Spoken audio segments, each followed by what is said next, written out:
এবারের টি-20 বিশ্বকাপ জিতবে ভারত, আর ঠিক রোহিত শর্মার হাতেই বিশ্বকাপ দেখতে চান যুবরাজ সিং।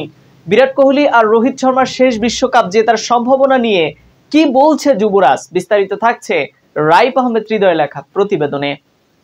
লম্বা সময় ধরে কোনো আইসিসি ইভেন্টে শিরোপা পাচ্ছে না ভারত। রোহিত শর্মা, বিরাট কোহলির মতো গ্রেটরা আছেন ক্যারিয়ারের সায়াহ্নে। তাদের নিয়েই এবারের টি-20 বিশ্বকাপে যাচ্ছে ভারত, যেখানে নেতা হিসেবে আছেন রোহিত শর্মা। এবারে শিরোপাটা রোহিতের হাতেই দেখতে চান ভারতের সাবেক ক্রিকেটার যুবরাজ সিং। যুবরাজের বিশ্বাস, রোহিতের অধীনে 2011 সালের পর আবার বিশ্বকাপ জিতবে ভারত।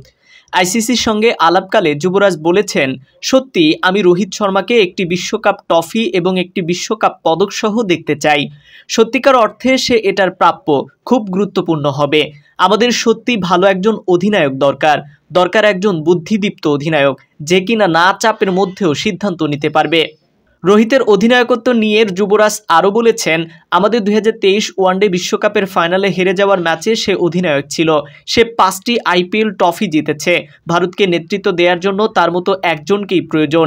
যে যত সাফল্য পাক না কেন ব্যক্তি হিসেবে বদলাবে না। এটাই রোহিত শর্মার সৌন্দর্য। সে মজাপ্রিয় মানুষ, সবসময় দলের সঙ্গে মজা করে। মাঠে অনেক ভালো একজন নেতা এবং ক্রিকেটে আমার অন্যতম কাছের বন্ধু। অন্যদিকে বিরাট কোহলিকে থামানোর পথ খুঁজছেন বাবর আজম। বিশ্বকাপ মানেই ভারত পাকিস্তান হাইভোল্টেজ ম্যাচ। এই একটি ম্যাচই যেন পুরো বিশ্বকাপের কেন্দ্রবিন্দুতে পরিণত হয়।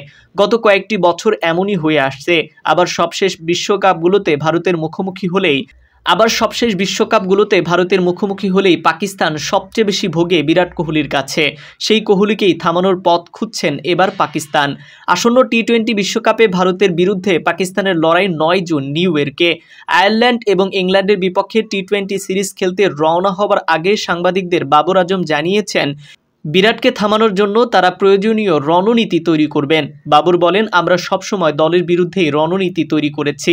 বিরাট কোহলি বিশ্বের অন্যতম সেরা ক্রিকেটার, আমরা ওর বিরুদ্ধেই পরিকল্পনা করব।